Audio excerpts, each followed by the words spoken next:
ஒரு சாதாரணமான நாள். மக்கள் எல்லாம் அவங்கவுங்க வேலையை பார்த்துட்டு இருக்காங்க. டூரிஸ்ட் எல்லாம் தங்களோட ட்ரிப்பை என்ஜாய் பண்ணிட்டு இருக்காங்க. ஆனா இவங்க யாருக்குமே தெரியாது, ஒரு பேரழிவு அந்த ஹிமாலயாஸ்ல உருவாகிட்டு இருக்கு.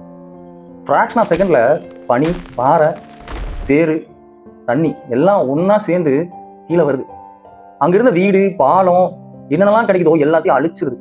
ஸோ இதுக்கு என்னடா காரணம் அப்படின்னு பார்த்தா நிலநடுக்கம்னு சொல்லி ஆரம்பத்தில் சொன்னாங்க. பட் இது நிலநடுக்கமே அங்கே வரதுக்கு வாய்ப்பே இல்லை அப்படின்னு சொல்லிட்டு சயின்டிஸ்ட் சொல்றாங்க. இது ஒரு கிளாசியர் கொலாப்ஸ். இந்த பேரழிவு எப்படி நடந்துச்சு, இதுக்கு என்னதான் காரணம் அப்படிங்கிறதான் இந்த வீடியோல நம்ம பேச போறோம். 26 ஆகஸ்ட் 2026 நேபாள் திபெத் பார்டர்ல கண்ணிமிக்கிற நேரத்துல ஒரு வெள்ளம் ஏற்படுது. வெள்ளம் மட்டும் இல்ல, மண் சரிவோட அது ஏற்படுது. அது லெண்டே கோலா ரிவர் பள்ளத்தாக்கு வழியா வருது. பாறை, மண்ணு, தண்ணி மூணும் கலந்து அது வழியா வருது. இது வெறும் மழை வெள்ளம் மட்டும் இல்ல. யுஎஸ்ஜிஎஸ் அவங்களோட ஆய்வின்படி இது ஒரு பனிப்பாறைகள் கொலாப்ஸ் ஆனதுனால இப்படி ஒரு நிலை ஏற்படுச்சு அப்படின்னு சொல்லி சொன்னாங்க. அது மட்டும் தான் பிரச்சனைன்னு கேட்டீங்கன்னா இல்ல, அது இன்னொரு காரணம் என்னன்னா டெப்ரிஸ் ஃப்ளோ. அதான் நான் முன்னாடி சொன்ன மாதிரி இந்த சேறு, மண்ணு, பாறை, தண்ணி எல்லாம் ஒரு சேர வந்து அடிச்சதுனால தான் இவ்வளோ பெரிய பேரழிவு.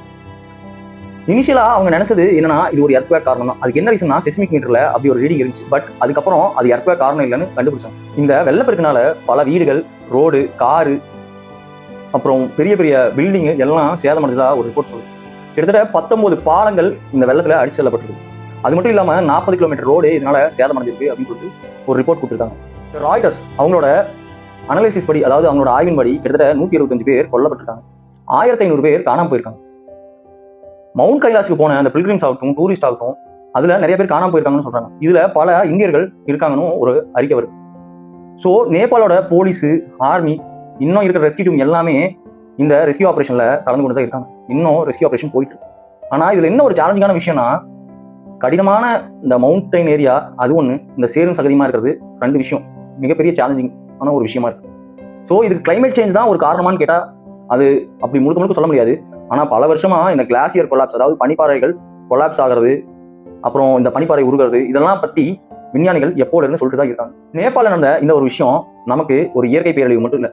நாம எவ்வளவுதான் பணபலம் படைச்சிருந்தாலும், அதிகாரத்துல இருந்தாலும், இயற்கைக்கு முன்னாடி நம்மளாம் சர்வ சாதாரணங்கிறத மீண்டும் ஒரு முறை நிரூபிச்சிருக்கு. ஸோ இதுக்கு கிளைமேட் சேஞ்ச் மட்டும்தான் காரணமானு கேட்டா கிளைமேட் சேஞ்சும் ஒரு காரணம் தான். ஏன்னா பனிப்பாறை உருகுதல் இதெல்லாம் நடக்குது. ஸோ நாம இயற்கையோட ஒன்றி இருப்பதான் நமக்கு சால சிறந்தது. மீண்டும் ஒரு உண்மை தகவலுடன் மீண்டும் உங்களை சந்திக்கிறேன். அதுவரை உங்களிடமிருந்து விடைபெறுகிறேன். நன்றி.